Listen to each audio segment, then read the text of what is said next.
reflexão na parte final. Tem alguns assuntos que me empolgam. Aliás, todos os assuntos aqui primeiro tem que empolgar o meu coração. Que Deus ajude a nós entendermos esta mensagem.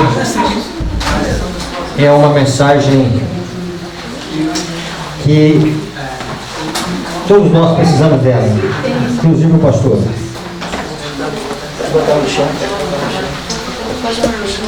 Abra a palavra de Deus no livro do Apocalipse.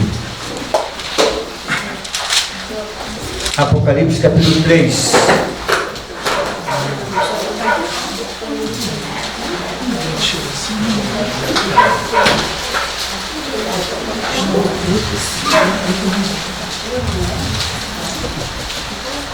Verso 14. Apocalipse 3, verso 14. Ao anjo da igreja em Laodiceia escreve: estas coisas diz o Amém, a testemunha fiel e verdadeira, o princípio da criação de Deus.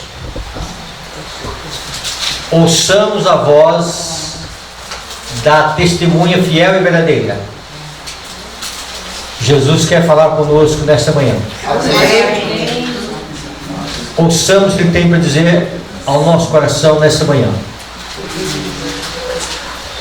Neste momento, assentado como você está, você vai fazer uma oração silenciosa e você vai pedir que Jesus fale no seu coração.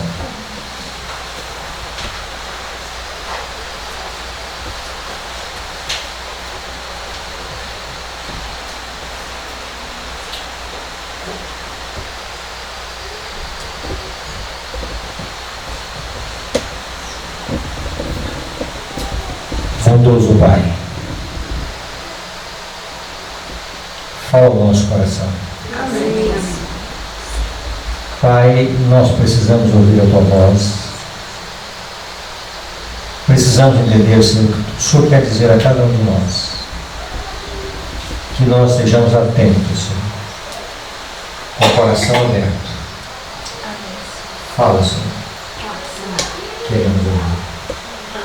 Em Cristo Jesus. Amém. Deixa aberto aí e veja o que está em Provérbios capítulo 14. Jesus se apresenta como uma testemunha fiel e verdadeira.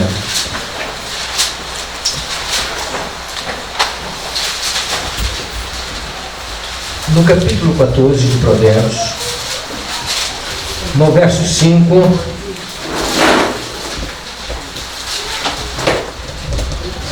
a testemunha verdadeira não mente. Cristo é a verdade. Tudo que Cristo fala é verdade. Nele não há mentira. No verso 25, a testemunha verdadeira livra almas. Então Cristo, Ele quer nos livrar. Livrar de quê? Entre muitas coisas, também do engano. Então a testemunha fiel e verdadeira, ela fala o que é verdade para nos livrar as almas. Quando nós olhamos, irmãos, o que Jesus quer dizer em Apocalipse 14, a última igreja, ao último período da igreja da Laodiceia, e ali nós encontramos as descrições que Jesus menciona. E a primeira coisa que Jesus diz: conheço as tuas obras, que nem és frio nem quente. Quem dera fosse frio ou quente. Assim, porque és morno, e nem és quente nem frio. Observe aí o verbo estar. Jesus diz: estou. Estou.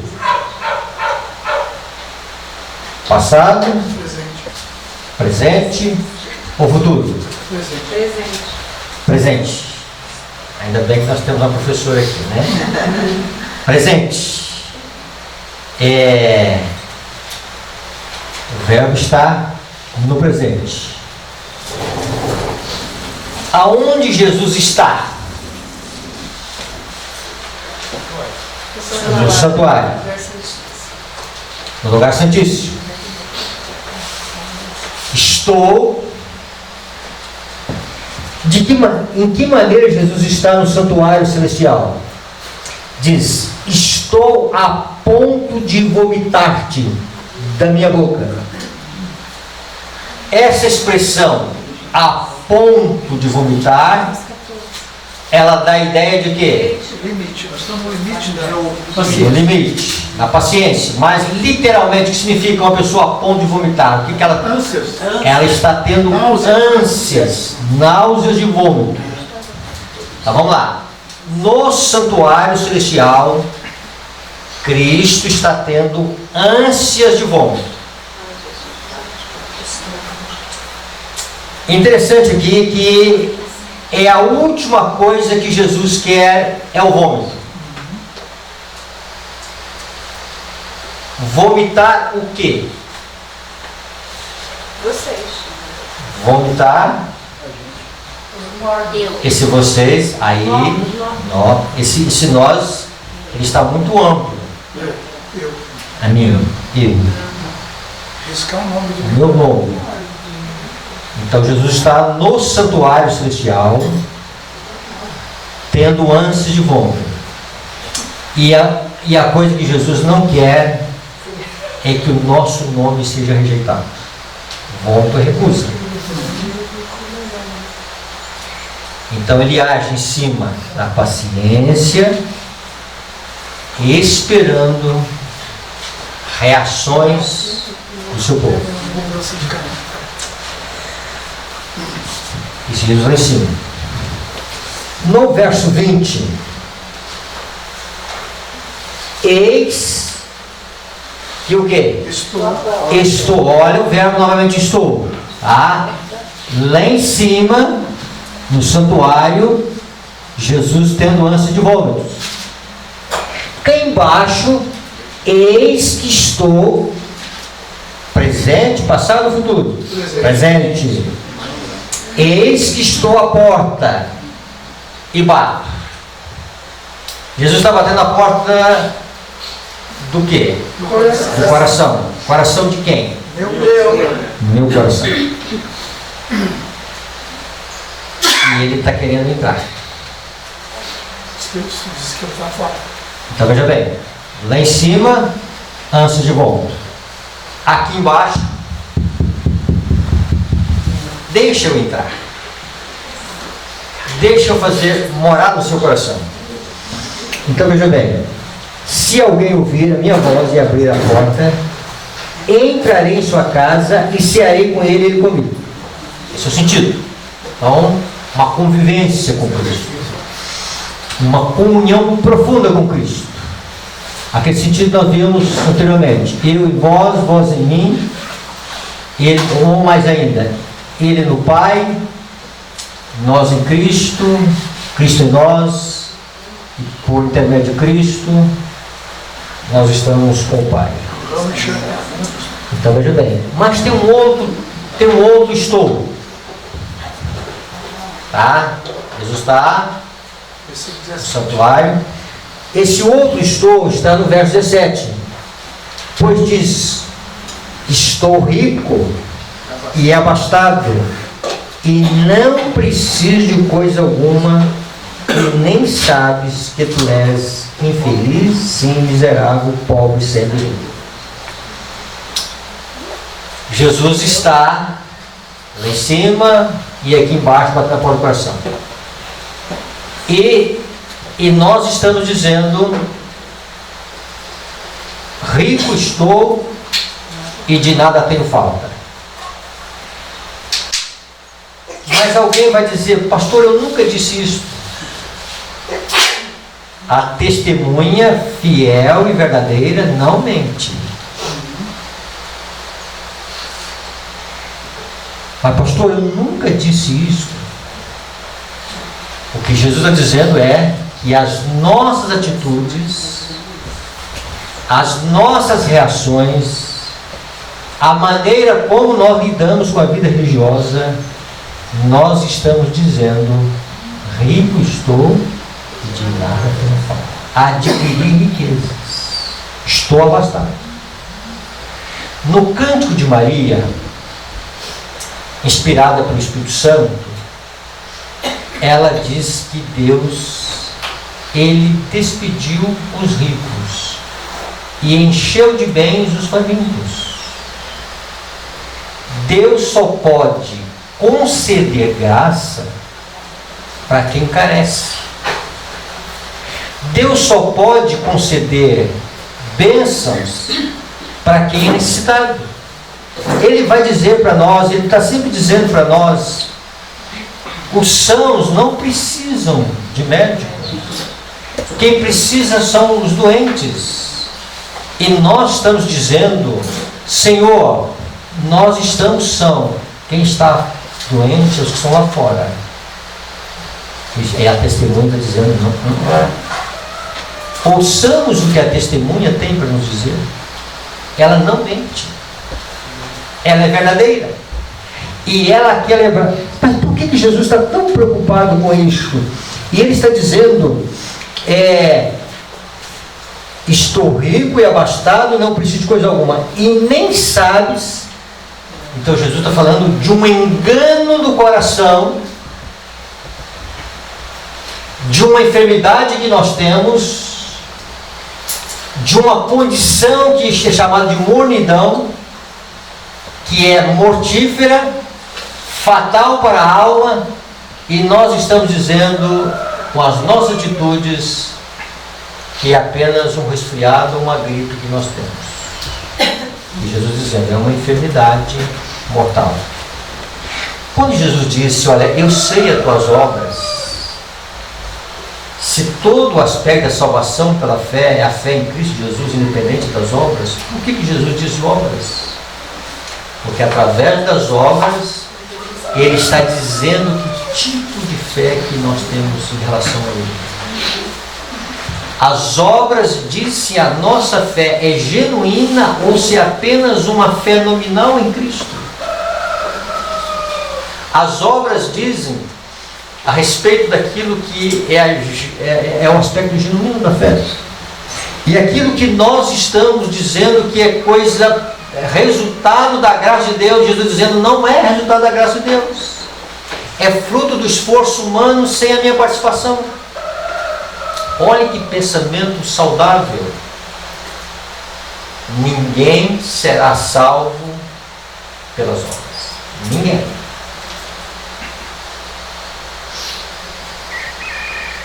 Também ninguém será salvo sem obediência.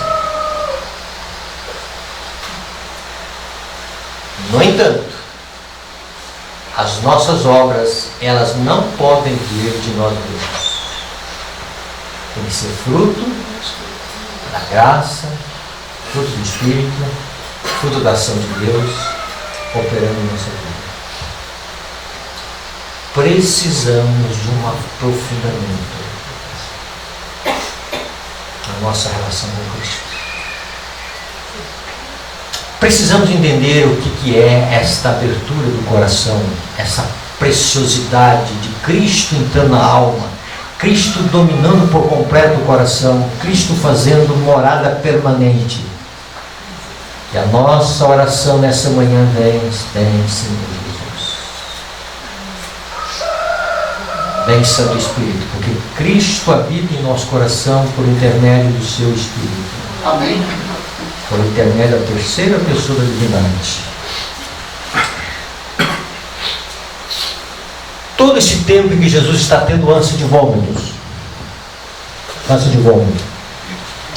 todo esse tempo que Jesus olha para a nossa mornidão, todo esse tempo que Ele bate a porta do coração, todo esse tempo que nós podemos dizer de atraso da sua vinda nos céus, ou por essa permanência ainda no santuário celestial, Jesus tem a cura do seu povo. E aqui nós precisamos entender, irmãos, onde nós estamos dentro do calendário profético de Deus. Aonde nós estamos inseridos na profecia de Deus.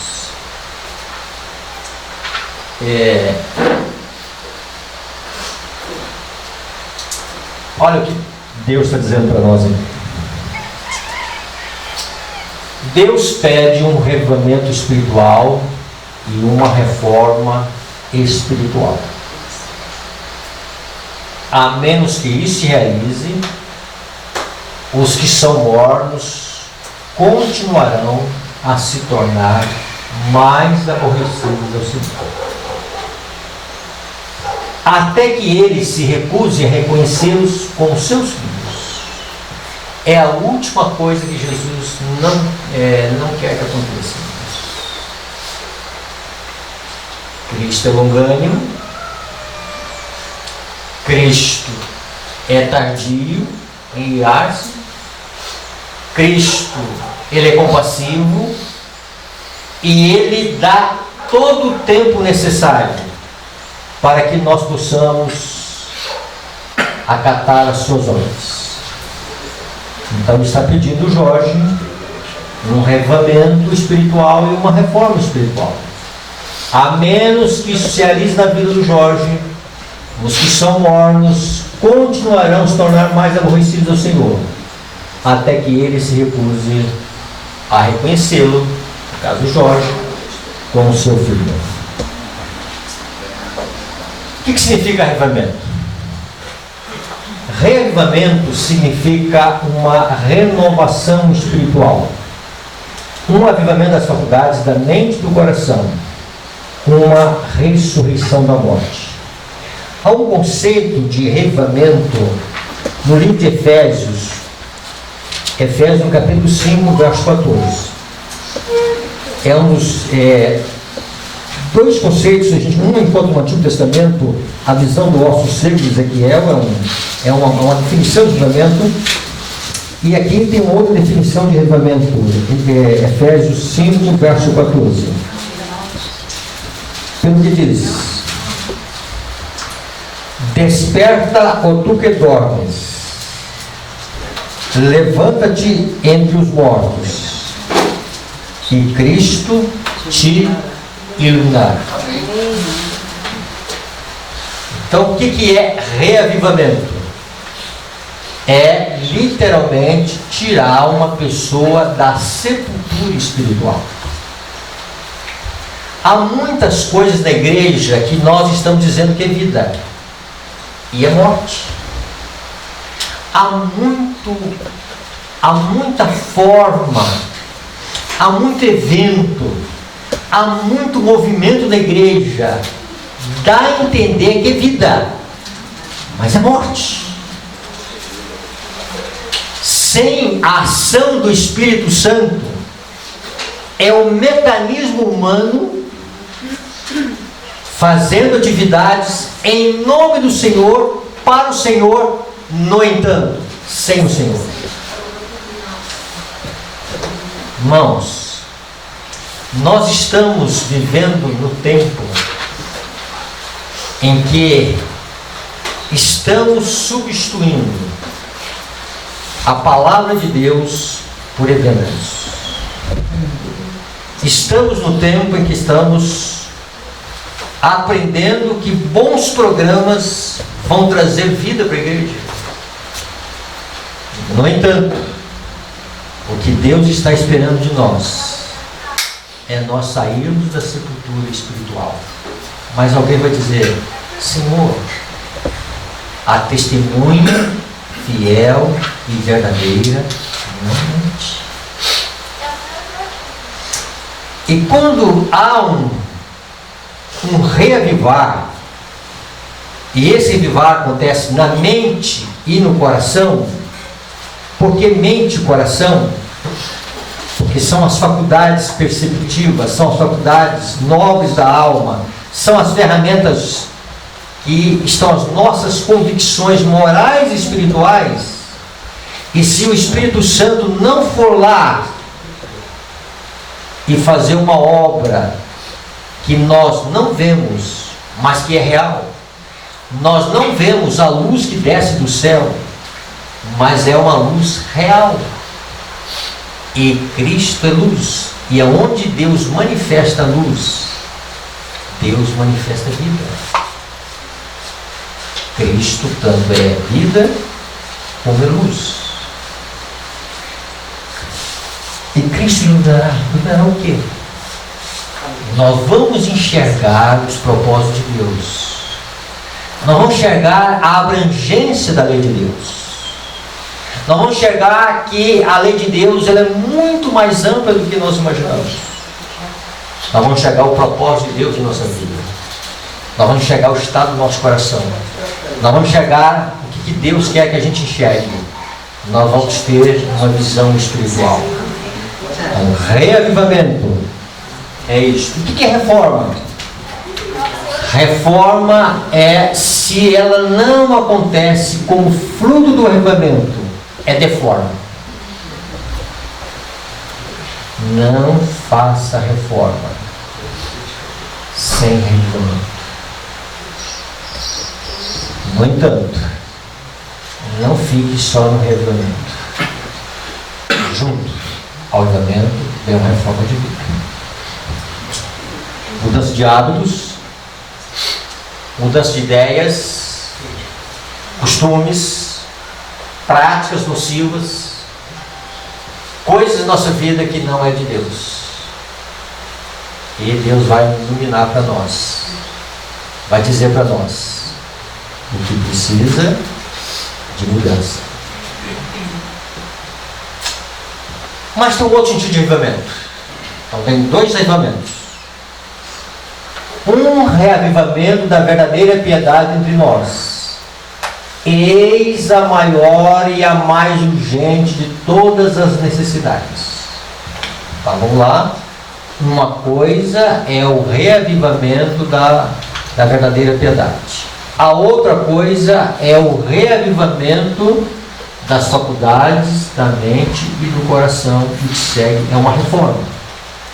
No entanto, existe um reavivamento da verdadeira piedade que Deus almeja que nós possamos alcançar. E a definição é a maior e a mais urgente de todas as necessidades.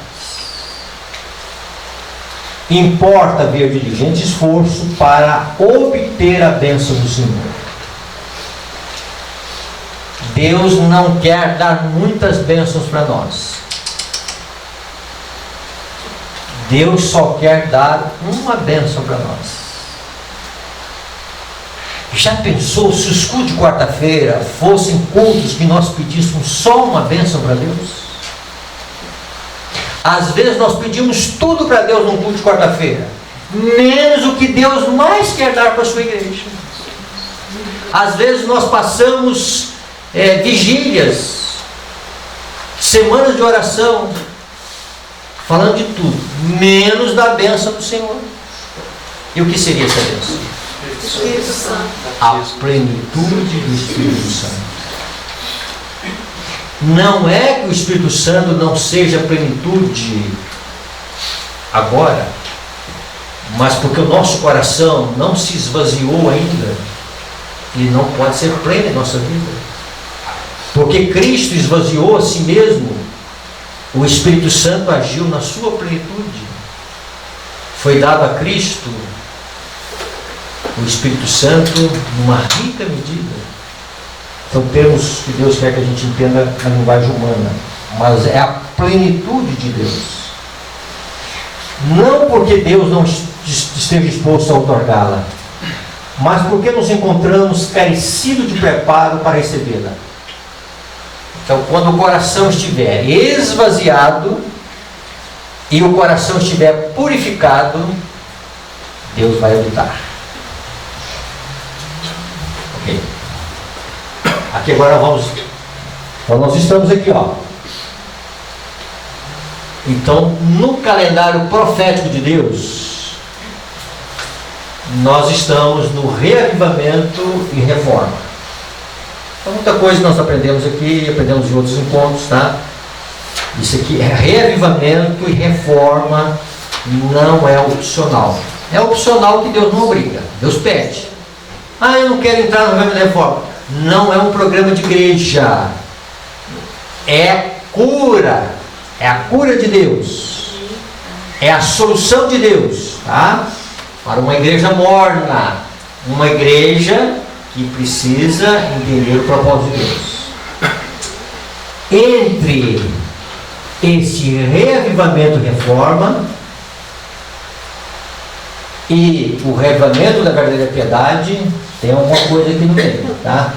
Os que ouviram lá em Campestre sabem, mas eu gostaria agora que respondesse aqui os que estão aqui. O que existe aqui nesse meio aqui? Vamos olhar o que Jesus está dizendo aqui para nós nessa manhã, tá? O que Jesus tem reservado nesse meio, entre o reavivamento e a reforma. Então nós estamos aqui nesse meio, tá? Já dentro do reavivamento, dentro da reforma, mas nós queremos ver isso aqui. Esse reavivamento e reforma, e esse reavivamento da verdadeira piedade que eu estou dizendo, vai ser quando o amor de Cristo reinar supremo em nossa vida e nós vamos derramar para o mundo bondade.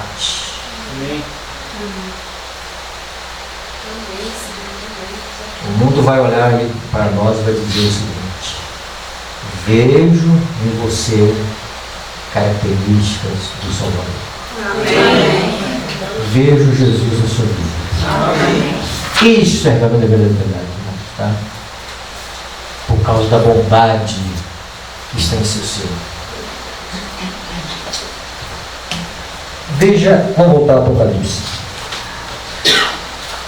Algumas coisas no Apocalipse que a gente passa assim por alto. E o verso 19. 3,19. Eu repreendo e disciplino a quantos anos? O que seria repreensão e disciplina? Literalmente significa um pai que corrige o filho. Deus disciplina. A ideia aqui é da vara. A vara corretiva. Não a vara punitiva. A vara corretiva. Esse é o conceito aqui, tá? A disciplina do Senhor. Quando nós olhamos o Antigo Testamento, como é que Deus disciplinava?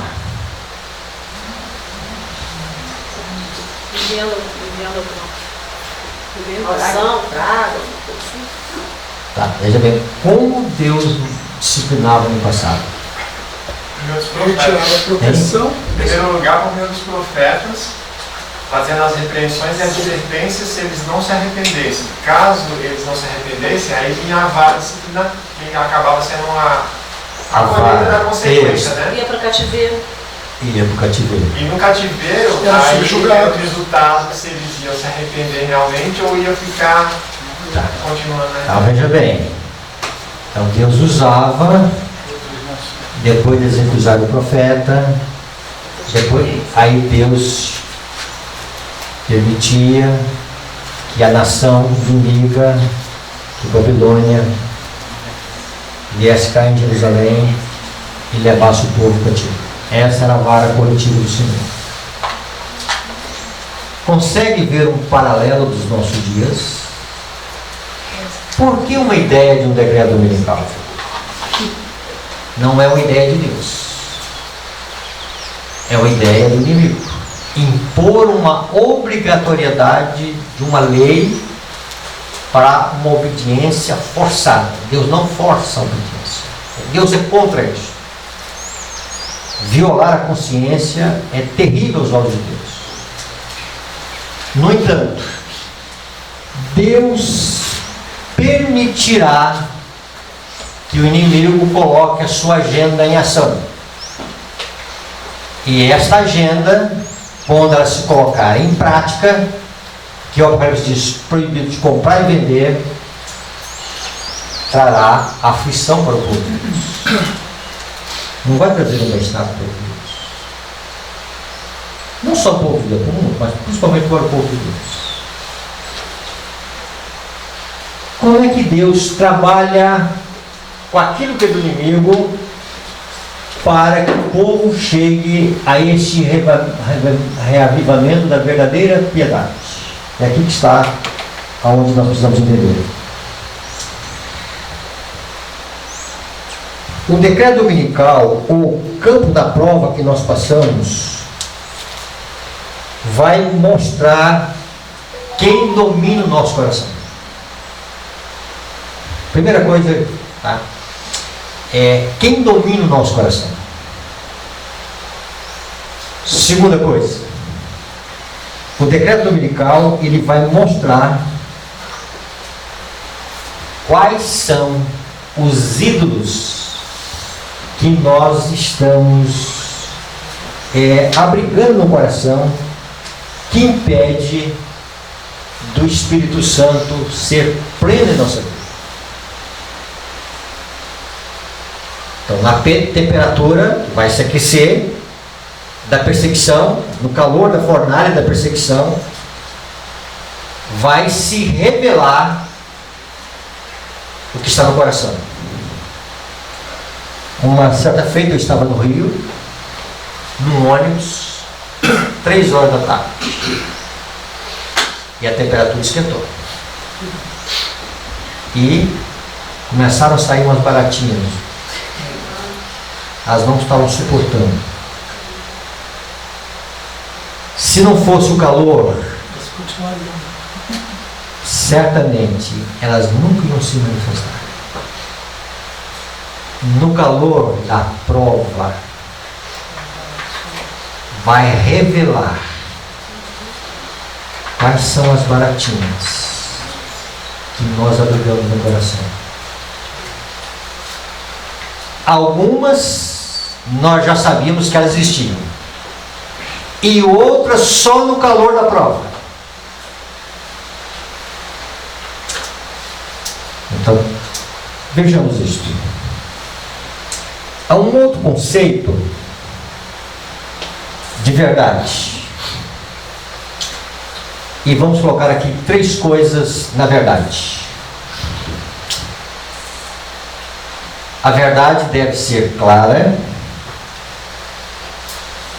deve ser incisiva e deve ser conclusiva. Vamos explicar isso. O que é uma verdade clara? É quando Jesus disse alguma coisa que ele falou não deixa nenhum tipo de dúvida. Foi no ponto. Paf. Vamos olhar para o jovem rico. Quando Jesus disse para o jovem rico: vai, vende tudo que tens, dá aos pobres, e terás um tesouro, segue-me e terás um tesouro no céu. Foi uma verdade clara? Sim. Deixou alguma dúvida? Não. A verdade deve ser incisiva. O que é uma verdade incisiva? Ela tem corte, ela tem bisturi. E bisturi sem anestesia dói, corta, é cortante. Cortar ídolos é dolorido. Cortar coisas acariciadas há anos dói. Cortar coisas que a gente juntou durante anos dói na alma.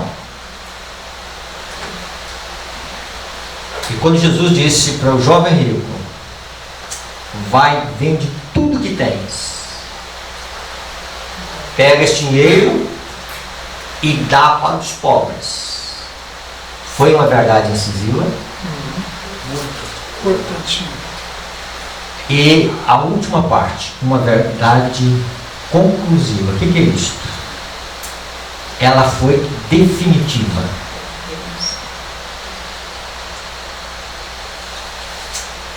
Ela levou o jovem a uma decisão. Ele entendeu o recado, ele entendeu a mensagem, ele entendeu o que Jesus estava dizendo, e ele só tinha agora duas decisões. Ele não teve uma terceira opção: fazer o que Jesus ordenou ou não fazer. Não, Senhor, eu quero que o Senhor me explique alguma coisa mais sobre isso, eu quero compreender mais o Apocalipse, eu quero compreender mais Daniel, eu quero compreender... Não precisou. Foi conclusivo para ele. Que Jesus disse para ele, numa linguagem bem nossa: querido jovem, não adianta nada você ficar rodeando a terra prometida e não entrar nela se você não fizer essa renúncia de vida.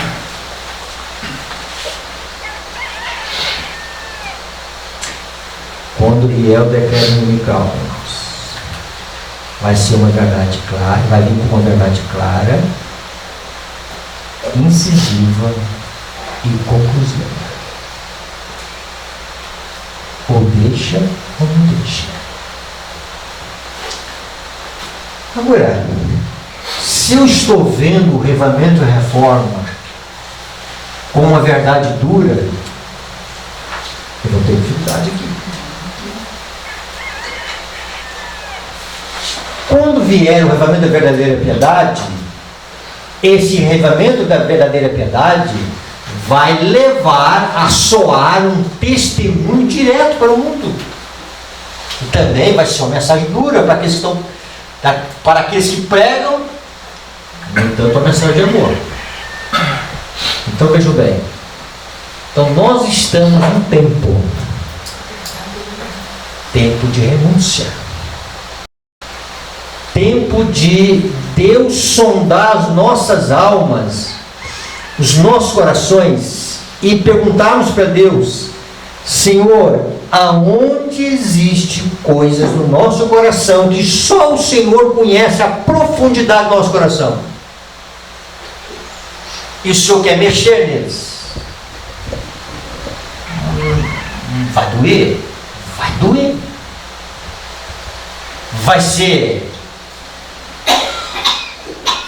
Vai ter lágrimas? Pode ter lágrimas. Mas tudo que Deus pede está atrapalhando a nossa felicidade. Tudo que Deus pede renúncia para expurgar no nosso coração essa coisa chamada egoísmo que impera em nosso ser ainda, em nossa natureza. Deus quer que o nosso coração esteja esvaziado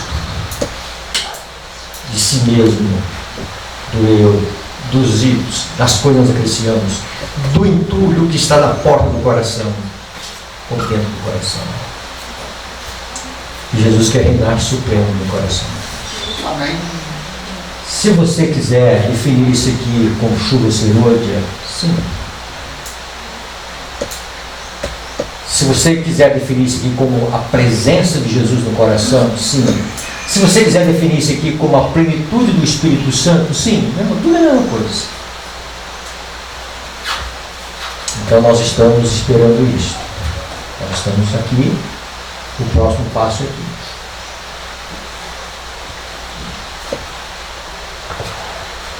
Ou nós vamos querer viver na condição laodiceana e permanecer nela. Jesus disse que ser zeloso e arrepende-se. E aí nós vimos ontem que onde Jesus está, nós devemos avançar pela fé. Nós devemos ter uma profundidade no relacionamento com Cristo. Nós devemos ter uma profunda e genuína experiência com as coisas de Deus. Nós precisamos de um almejar mais de Deus em nossa vida. Nós estamos no tempo, irmãos, mais solene da história desse mundo. Amém. nós já estamos inseridos na profecia. E nós estamos esperando 2 passos decisivos aqui. Um da imposição do decreto e o outro do regulamento da cadeia plenária. A chuva seguinte. O que nós vamos pedir a Deus em relação ao nosso coração? Vamos pedir um check-up do coração. Transplante. Transplante. Sim, sonda-me. Esta foi a oração de Davi. Vê se existe algum caminho que eu não, no meu coração, que eu não consigo enxergar. E Jesus vai lá na alma.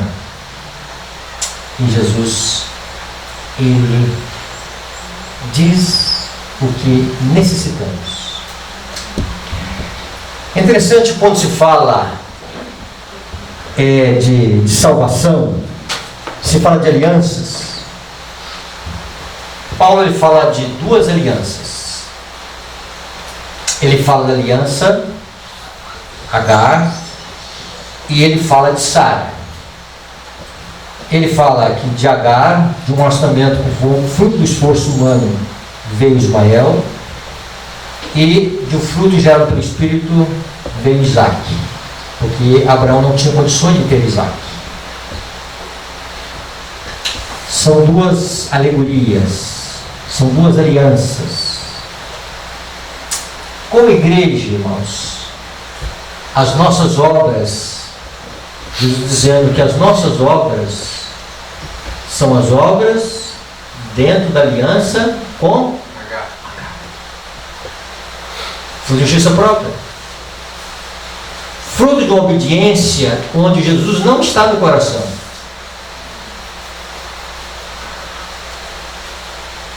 E Deus quer que as nossas obras sejam frutos da graça de Deus. Agora, despedir de Ismael foi doloroso para Abraão. Deixar a obra de justiça própria, deixar o caminho da justiça própria é doloroso. Mas Deus disse: Abraão, despede, manda fora. Não dá para conviver mais com Ismael aqui dentro de casa, tá? Obra de justiça própria, essas obras que dão ânsia de vômito, não permita, Abraão. Nós precisamos, irmãos, da graça de Cristo tomando pleno nosso coração, para que sejam frutos de fé. Porque o que não procede de fé, mesmo que seja bem intencionado, é pecado. Precisamos dizer para Cristo: vem, Senhor. Precisamos dizer ao Espírito Santo: vem, Senhor. Vem. Vem. Vem como hóspede. Vem, Senhor. Faça habitação no meu coração. O Espírito Santo habita na temporã para expurgar o que não está bom, e ele habita na cerúdia com permanência para reinar Cristo Supremo na alma, para que tudo aconteça e não dê ânsia de volta a Cristo. Precisamos atender o conselho do testemunho fiel da verdadeira.